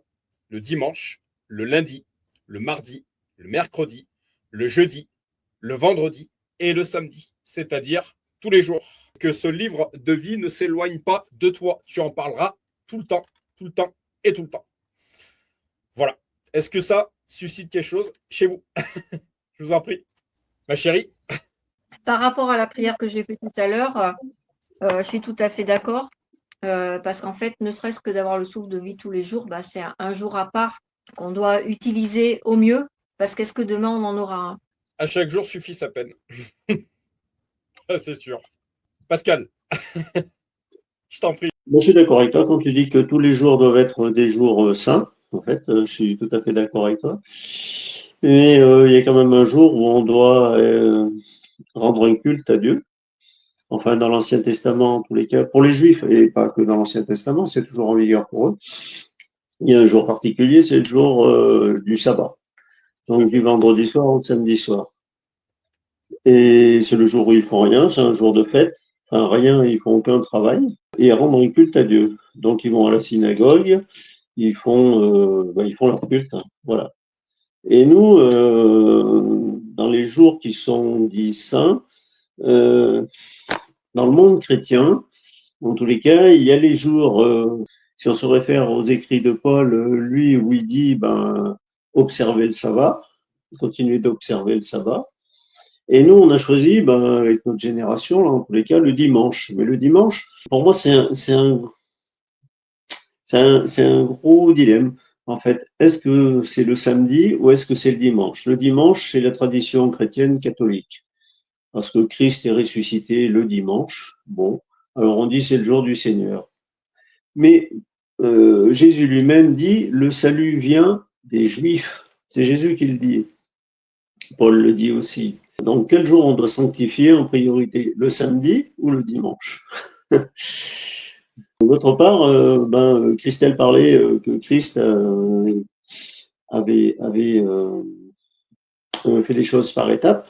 Oui, effectivement, c'est le Fils de Dieu, mais il s'est incarné, il est venu sur terre et il a fait les choses par étapes, comme nous, on les fait en tant qu'hommes, par étapes. On est obligé de suivre un processus lent, on est soumis à des jours, à des heures, à des saisons, à des cycles d'années, et les choses ne se font pas en un claquement de doigts. Donc Christ a fait les choses par étapes, oui, mais il les a fait comme la seule possibilité qu'on a, nous, de les faire, c'est-à-dire par étapes.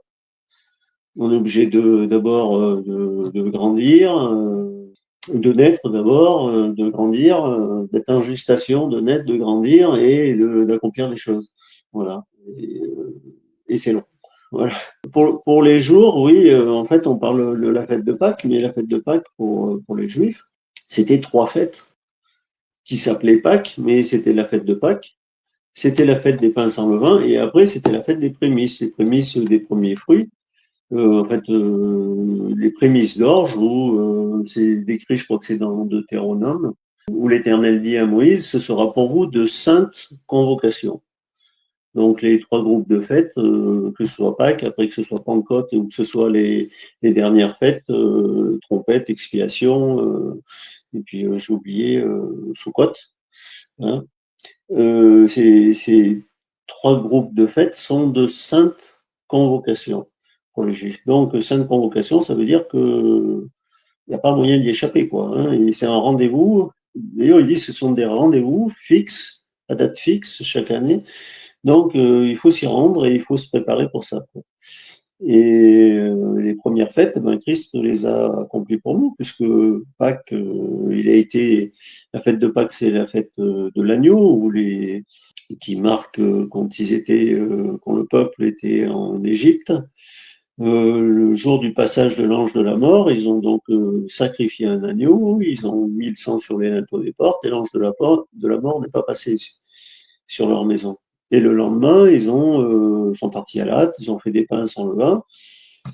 Voilà, donc ils commémorent ces fêtes-là. Et après, Dieu leur avait donné comme ordonnance de présenter une gerbe d'orge, prémisse de la première récolte, et la présenter au temple. Voilà, à la suite. C'était le lendemain du sabbat régulier qu'ils devaient le faire, ça, la fête des prémices, qui durait une journée. Et Christ a accompli ça, et puisqu'il est l'agneau de Dieu, l'agneau que Dieu a sacrifié, immolé, puisqu'il a versé son sang pour nous. Il accomplit aussi la fête des pains sans levain, puisque sans levain, ça veut dire sans péché. Le levain est toujours considéré, enfin le péché est toujours appelé, enfin souvent appelé le levain qui fait lever toute la pâte. Et Christ est resté 3 jours et 3 nuits au tombeau. Il a accompli cette fête-là, ce mystère-là. Et après, il a accompli aussi la fête des prémices, parce qu'il est le premier à être ressuscité, que le Père est ressuscité d'entre les morts. Il y a eu, après lui, des saints qui sont sortis des tombeaux, la Bible nous dit, qui ont été vus dans Jérusalem, mais le premier, c'est Christ qui est ressuscité. Voilà, donc ces 3 fêtes-là, Christ les a accomplies pour nous. Dans tout ce qui était marqué dans l'Ancien Testament avant, toutes ces fêtes qui étaient décrites, avec tout le rituel qui allait avec, Christ l'a accompli, quoi.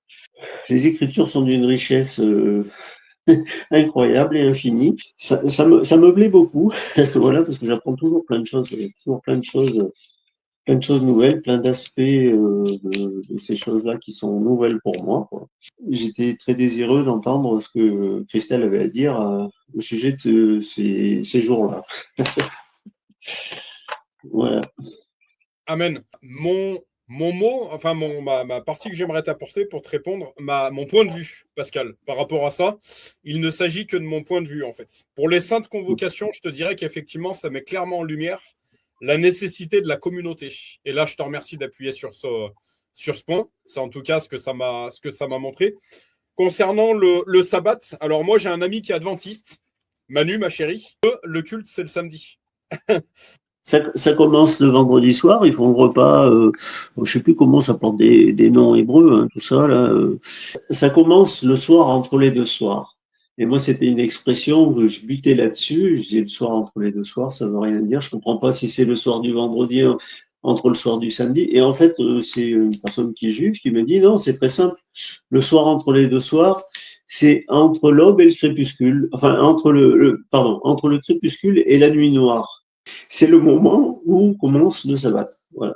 C'est-à-dire le soleil commence on le voit plus sur l'horizon et puis on se prépare et puis avant qu'il fasse nuit noire, et ben voilà, ça marque le début l'heure jusqu'au lendemain. Voilà, donc en fait c'est surtout la journée du lendemain quoi qui est le sabbat puisque le soir ils mangent et puis ils font leur repas et bon après c'est la nuit quoi, hein, c'est vraiment la nuit quoi. Donc il faut attendre le lendemain pour justement ne pas avoir d'activité. Tout à fait. L'autre chose que j'aimerais t'apporter, Pascal, ce n'est encore que mon point de vue, concernant le samedi, le dimanche du sabbat. Pour moi, en fait, il y a certaines choses qui, pour moi, sont des guerres théologiques. Je te mets en lumière ce verset, tu connais tout comme moi ce passage biblique où Jésus, en fait, discute avec les pharisiens. Mais est-il interdit de guérir un malade le jour du sabbat? Ça me montre ça, en fait. Pour moi, il y a des choses, encore une fois, je pense que l'important, c'est d'honorer ce sabbat, en fait. Maintenant, s'il est le samedi ou le dimanche, honore ce sabbat. Sois fidèle au Seigneur, honore ce sabbat-là. Ma chérie, alors, c'est notre expérience. Pascal, je ne sais pas si tu le sais, mais un dimanche sur 2, on va à l'église. C'est notre culte, je dirais, communautaire. Et un dimanche sur 2, c'est un culte où on se retrouve que tous les deux et on travaille particulièrement les sujets qui sont ceux du couple et de la famille. Je voudrais te mettre ce verset biblique en corrélation. Là où 2 ou 3 sont assemblés en mon nom, je suis au milieu d'eux. Qu'est-ce qu'une église? Quelle est la véritable définition d'une église? Et je te mettrai en corrélation ce verset biblique également. Je n'habite pas dans les bâtiments faits de main d'homme. C'est-à-dire qu'on peut se mettre en rond au milieu d'une forêt, c'est une église. Ce qu'on fait là actuellement, Pascal, c'est une église. Là où 2 ou 3 sont assemblés en mon nom, je suis au milieu d'eux. Est-ce que tu es d'accord avec ce que je t'apporte ici, Pascal? Oui, je suis entièrement d'accord avec toi. Si tu me permets, je voudrais juste rajouter un point. Tu dis Jésus, il a guéri des gens le jour du Shabbat et on lui l'a reproché parce qu'on ne devait faire aucun travail le jour du Shabbat. Et pourtant, il s'est adressé aux pharisiens en leur disant un jour, pourtant, vous violez la loi. Un enfant doit être circoncis le 8e jour. Et si le 8e jour tombe le jour du Shabbat, il circoncis l'enfant. Donc il disait, vous violez le Shabbat. Voilà, mais après c'est juste l'histoire du samedi ou du dimanche.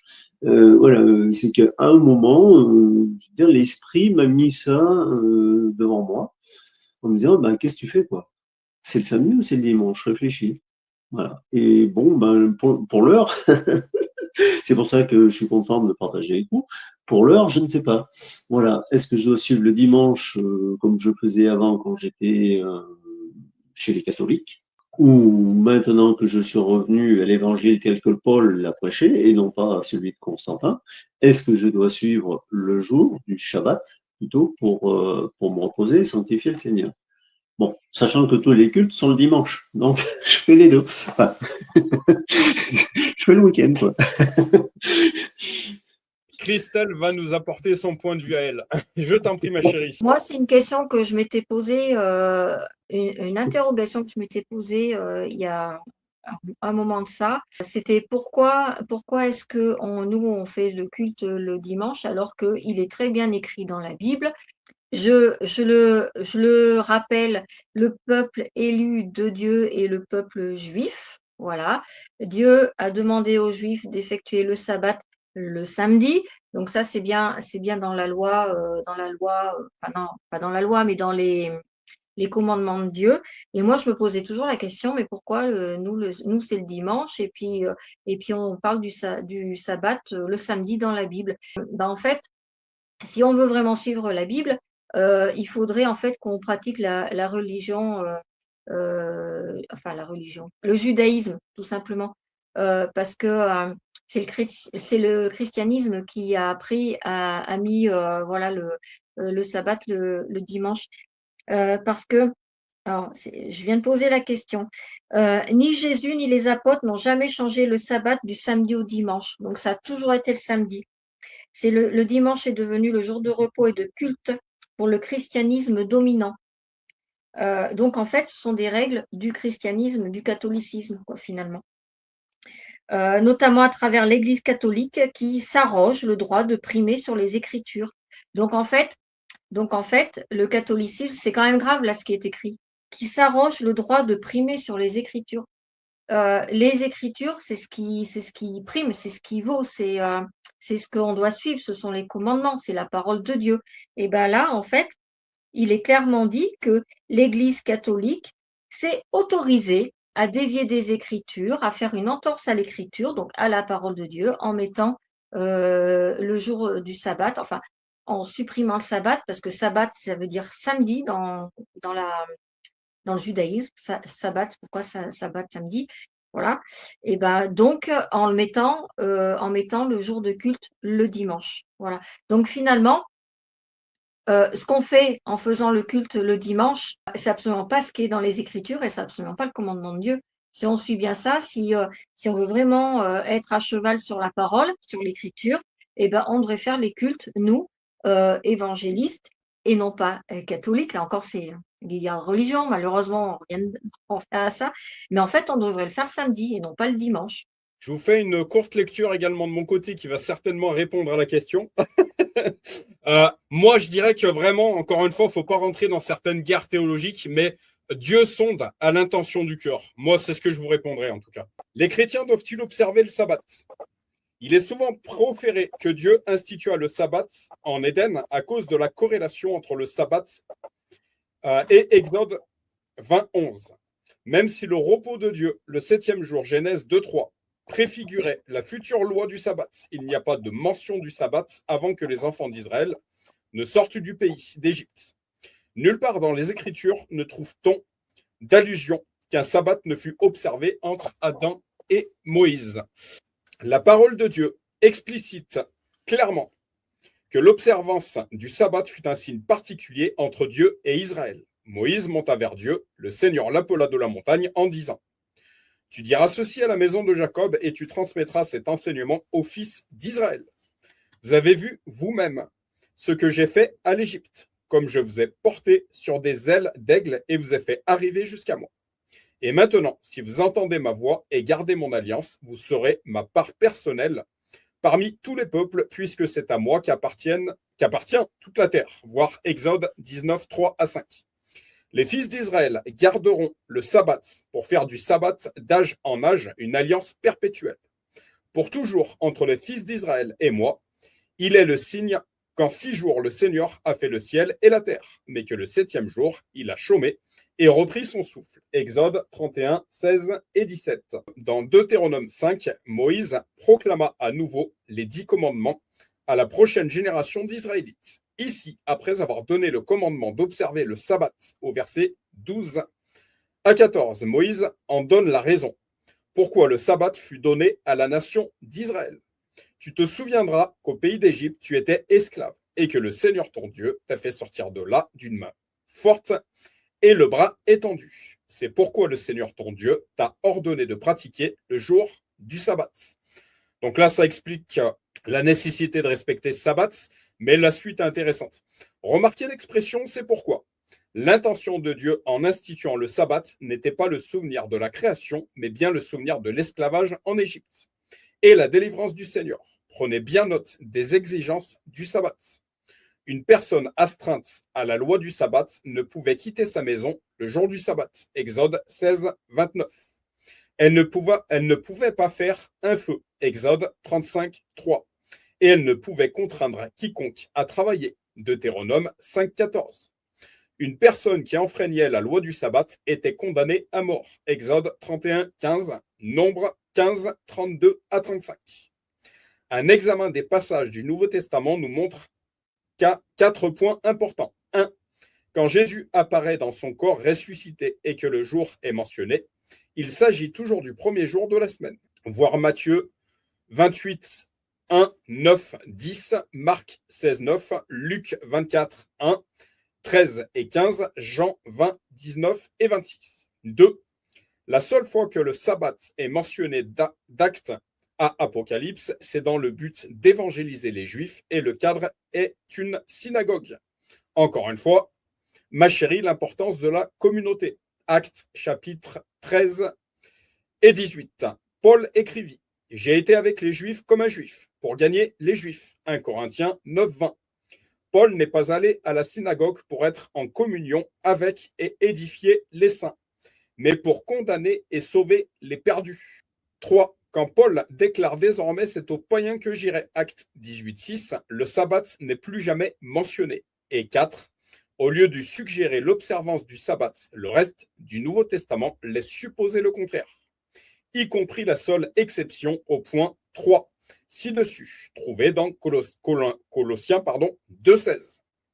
En examinant de plus près le point 4 ci-dessus, il en ressort qu'il n'y a pas d'obligation pour le croyant néo-testamentaire d'observer le sabbat et que l'idée d'un dimanche sabbat chrétien est non biblique. Comme discuté précédemment, le sabbat est mentionné qu'une fois après que Paul se soit concentré sur les païens. Dès lors que nul ne vous condamne pour des questions de nourriture ou de boisson à propos d'une fête, d'une nouvelle lune ou de sabbat. Tout cela n'est que l'ombre de ce qui devait venir, mais la réalité relève du Christ. Colossiens 2, 16 à 17. Le sabbat juif est aboli par la croix où Christ a annulé le document accusateur que les commandements retournaient contre nous. Il l'a fait disparaître et l'a cloué à la croix. Colossiens 2, 14. Cette idée est répétée plus d'une fois dans le Nouveau Testament. Pour l'un, il y a des différences entre les jours. Pour d'autres, ils se valent tous. Que chacun, en son jugement personnel, soit animé d'une pleine conviction. Celui qui tient compte des jours le fait pour le Seigneur. Romains 14, 5 à 6. Mais maintenant que vous connaissez Dieu, ou plutôt que vous êtes connus de lui, comment pouvez-vous retourner encore à des éléments faibles et pauvres? Ce que je te disais, mon Pascal, pour moi, ça, c'est des guerres théologiques, en fait. Dans la volonté de vous y asservir de nouveau, vous observerez religieusement les jours, les mois, les saisons, les années. Galates 4, 9 à 10. D'aucuns prétendent qu'une instruction de Constantin en 321 après Jésus-Christ changea le sabbat de samedi à dimanche. Quel jour de la semaine l'Église primitive se réunissait-elle? Les Écritures ne mentionnent jamais un rassemblement communautaire de croyants pour célébrer un sabbat samedi. Toutefois, il y a des passages qui mentionnent clairement le premier jour de la semaine. Par exemple, Actes 27 déclare le premier jour de la semaine, alors que nous étions réunis pour rompre le pain, Paul, qui devait partir le lendemain, adressait la parole aux frères et il avait prolongé l'entretien jusque vers minuit. Dans 1 Corinthiens 16:2, Paul recommande aux croyants de Corinthe, le premier jour de chaque semaine, chacun mettra de côté chez lui ce qu'il aura réussi à épargner, afin qu'on n'attende pas mon arrivée pour recueillir les dons. Comme Paul décrit cette offrande comme un service dans 2 Corinthiens 9:12, cette collecte doit avoir un lieu avec la célébration dominicale de l'Assemblée chrétienne. Historiquement, dimanche et non samedi était le jour normal de réunion d'église des chrétiens et cette pratique date du 1er siècle. Le sabbat fut donné à Israël et non à l'église. Le sabbat est encore le samedi et non le dimanche et n'a jamais changé. Mais le sabbat fait partie de la loi de l'Ancien Testament et les chrétiens sont libérés des liens de la loi. Galates 4:1-26, Romains 6:14. L'observance du sabbat n'est pas exigée de la part de chrétiens, que ce soit un samedi ou un dimanche. Le premier jour de la semaine, dimanche, le jour du Seigneur, Apocalypse 1:10, célèbre la nouvelle création avec Christ pour tête. Nous ne sommes pas astreints au sabbat mosaïque pour le repos, mais nous sommes libres de suivre le Christ ressuscité. Effectivement, nous sommes plus sous la loi, mais sous la grâce, pour le servir. L'apôtre Paul, a dit que chaque chrétien devrait décider s'il veut observer un repos sabbatique. Pour l'un, il y a des différences entre les jours. Pour l'autre, ils se valent tous. Que chacun, en son jugement personnel, soit animé d'une pleine conviction. Romains 14:5, je relis ce verset parce que pour moi, il résume tout. Pour l'un, il y a des différences entre les jours. Pour l'autre, ils se valent tous. Que chacun, en son jugement personnel, soit animé d'une pleine conviction. Romains 14:5. Alors, je dirais, Pascal, si ta conviction, c'est de le faire le samedi, fais-le le samedi. Si pour un autre, sa conviction, c'est de le faire le dimanche, qu'il le fasse le dimanche. Nous avons à adorer, il y a une faute d'orthographe, Dieu tous les jours. Et pas seulement le samedi ou le dimanche. J'espère que ça répond à ta question, mon Pascal. Ça pose plus de questions que ça ne répond à ma question. Mais oui, de toute manière, que chacun le fasse avec une pleine conviction. Voilà, que ce soit le samedi ou que ce soit le dimanche, avec une pleine conviction. C'est le problème pour moi, parce que j'en ai pas la pleine conviction. Maintenant, tout ce qui a été écrit dans l'Ancien Testament a été écrit avant Constantin. Je pense pas que Paul ait eu vent, sache que Constantin allait modifier l'Évangile. J'ai encore beaucoup de questions. C'est pas grave. Alors que dans le nom de Jésus, le Saint-Esprit te parle fortement. Et puis là où Dieu est énorme, c'est qu'en fait, quand il y a une question, il sait nous mettre les lectures et les. Voilà. Comme tu disais tout à l'heure, Pascal, la marche chrétienne est un cheminement. Et on se rend bien compte que Dieu, dans son infini amour, sait répondre à nos questions. Moi, je te dirais en fait, qu'est-ce qui fait la différence entre l'Ancien Testament et le Nouveau Testament? Jésus-Christ, tout simplement. En fait, on est plus sous la loi, on est sous la grâce, Pascal. Pour moi, ça fait toute la différence, en fait. Ça fait toute la différence. C'est-à-dire qu'avant, la lettre, elle était morte. C'est justement les pharisiens, en fait, qui suivaient la lettre avec la chair, mais pas selon l'esprit, en fait. Et je ferai écho avec ce verset, vous pouvez bien avoir toute la connaissance que vous voulez, en fait. Mais si vous n'avez pas l'amour, en fait, vous n'avez rien. Vous n'avez rien du tout. Oui, ça fait écho, ma chérie, c'est ce que je voulais te dire. Ça fait écho avec ce live qu'on a fait sur le légalisme. En fait, il ne faut pas vivre Christ par légalisme. Parce que pour moi, c'est là que la lettre, elle est morte, en fait. Soit en paix avec tes convictions, en fait, Pascal. Soit en accord avec tes convictions. Alors, bien sûr, il y a des gros traits, il y a des gros traits sur lesquels il ne doit pas y avoir de compromis. Mais ce que je dirais également de mon côté, c'est qu'il y a des discussions, en fait.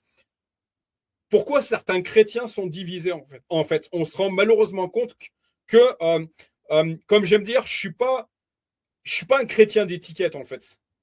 Je suis un adorateur de Jésus, mais je vais pas rejeter le catholique, je vais pas rejeter l'adventiste, je vais pas rejeter.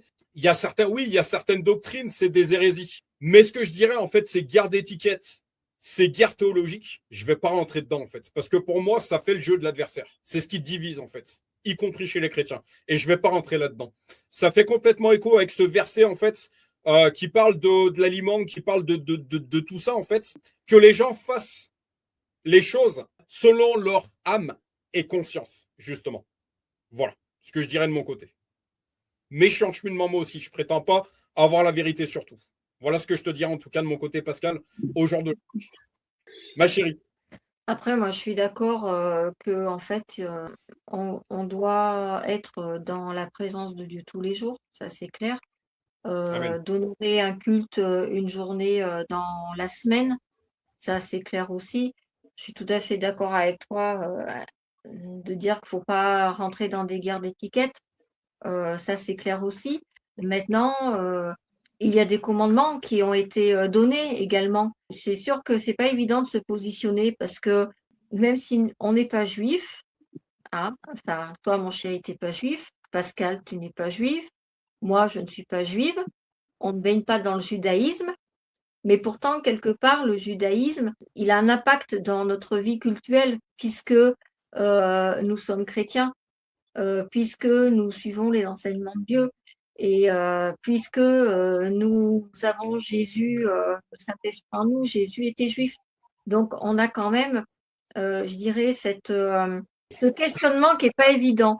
Et moi, franchement, ma position, c'est que je serais beaucoup plus en accord avec ce que dit la parole si nous, évangélistes, nous avions un culte le samedi parce que c'est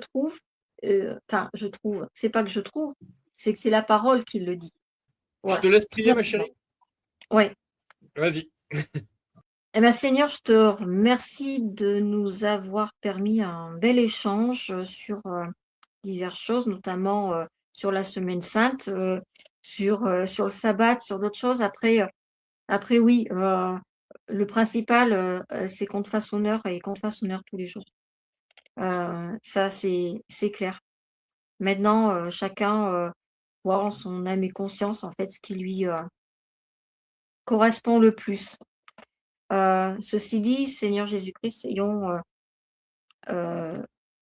en tête et ayons toujours dans notre esprit que euh, tu as, ouais, tu fais partie intégrante de notre vie, que tu nous as emmenés vers le salut, vers la délivrance. Tu nous as apporté la faculté de pouvoir nous repentir, de pouvoir euh, apprendre de nos erreurs et nous permettre de grandir. Donc, continuons de grandir avec toi et ce chaque jour, en nous alimentant de ta parole, en écoutant tes enseignements, en lisant, en communiquant, en échangeant. Euh, voilà, et merci de nous avoir laissé cet évangile qui vraiment est un super manuel de vie parce qu'il répond à toutes nos questions. Et ben, si on se pose cette question-là concernant le sabbat, et ben, reprenons l'évangile et comprenons ta parole à ce sujet-là. Pour terminer cette prière, je te remets toute cette semaine qui a bien commencé déjà. Qu'elle soit bénie, Seigneur, qu'elle soit et remplie et pleine de ta présence, de ton amour, que chaque personne que nous côtoyons puisse vivre dans la paix et ressentir l'amour qu'on peut lui apporter par ton biais, Seigneur. Que tu nous soutiennes dans les moments difficiles, que tu nous protèges dans nos trajets, dans nos différentes missions, et que tu sois là également pour les personnes qui comptent pour nous, pour nos êtres chers, les membres de notre famille, nos enfants, nos amis, nos frères et nos sœurs. Je te remercie, Seigneur, de ta présence ce soir parce qu'on l'a bel et bien senti une nouvelle fois. Et je prie pour que ce live puisse être visionné et apprécié par une multitude. Ton nom, Seigneur Jésus-Christ, j'ai prié et je laisse la parole à Pascal et à mon chéri. Amen. Amen. Pascal, est-ce que tu veux prier? Il reste 1 minute 15. Vas-y. Ah, ok. Seigneur, merci pour ce live. Merci pour Pascal qui nous a rejoint. C'est un plaisir de l'avoir avec nous. Qu'il n'hésite pas à venir faire un tour régulièrement sur Réveil Chrétien en Auvergne. Je te demande de lui répondre à toutes ces questions, Seigneur Jésus. Saint-Esprit, parle-lui, montre-lui. Je sais que tu, dans la synchronicité des choses, justement, tu sais nous mettre les lectures nécessaires, tu sais nous placer des enseignements nécessaires pour répondre à chacune de nos questions. Je te demande de répondre à Pascal d'une manière particulière et rapide, Seigneur, pour que qu'il y ait le moins de questions possible pour lui, vraiment que tout soit clair pour lui, Seigneur. Je place Pascal, je place l'ensemble de ces êtres chers, je place mon couple, je place l'ensemble de notre famille entre tes mains, et je place cette œuvre Réveil Chrétien en Auvergne entre tes mains, Seigneur, et qu'une multitude de personnes puissent en parler et nous rejoindre dans le nom de Jésus. J'ai prié. Amen et Amen.